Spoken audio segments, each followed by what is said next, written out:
les informábamos que 159 personas fallecieron en lo que va del año debido a complicaciones por las enfermedades respiratorias según datos oficiales.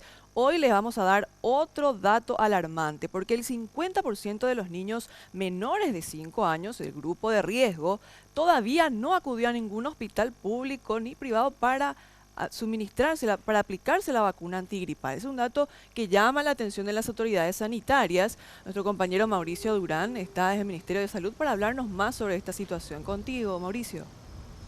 Es así, compañeros, y recordemos que desde que se inició, justamente desde que llegaron las vacunas contra la influenza a nuestro país, estas estaban destinadas inicialmente y específicamente para personas en un rango etario que representen un peligro mayor de contraer esta enfermedad. Hablamos de las personas de 3 a 5 años, como así también de los adultos mayores. Ya a partir de la fecha, las vacunas están liberadas para todas las personas que quieran acceder a ellas en todas las dependencias sanitarias de nuestro país. De igual manera, los médicos, las autoridades del Ministerio de Salud denuncian que aproximadamente el 50% de los niños en la franja etaria de 3 a 5 años no están recibiendo las vacunas por desidia de sus padres. Esto es lo que decían al respecto.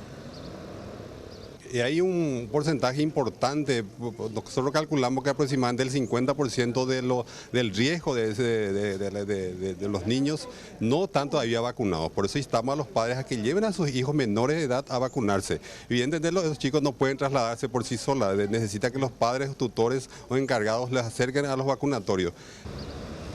Varias son las causas, según lo que analizan los especialistas, del por qué estos niños no están recibiendo esta importante vacuna. Algunas de ellas, por ejemplo, es la creencia de que la vacuna podría enfermarte o causarte alguna enfermedad incurable, mientras que otros simplemente no están al tanto de que estas vacunas están disponibles o creen que se debe pagar por ellas. Por ende, se iniciará una campaña nuevamente para concienciar a las personas sobre la importancia de vacunar a sus hijos, sus adultos mayores y también ahora ya a toda la población. Esto es lo que decían.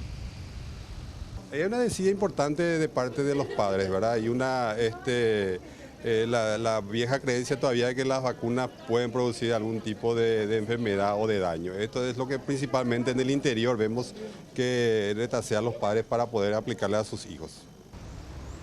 A la fecha, según la 18ª región sanitaria, se han aplicado solamente 175.000 vacunas de las 250.000 disponibles para nuestro país. Se espera también que más personas se acerquen para recibir su dosis de la vacuna contra la influenza. Por el momento es todo, compañeros. Volvemos a estudios. Gracias, Mauricio, y recordemos que una vez aplicada la vacuna es recién efectiva al 100%, te protege el 100% luego de 2 a 3 semanas de aplicación. También debemos tener muy presente que la vacuna no evita que te enfermes de influenza de sus diversos tipos, A, B, H1N1, sino que evita las complicaciones que pueden traer las enfermedades respiratorias.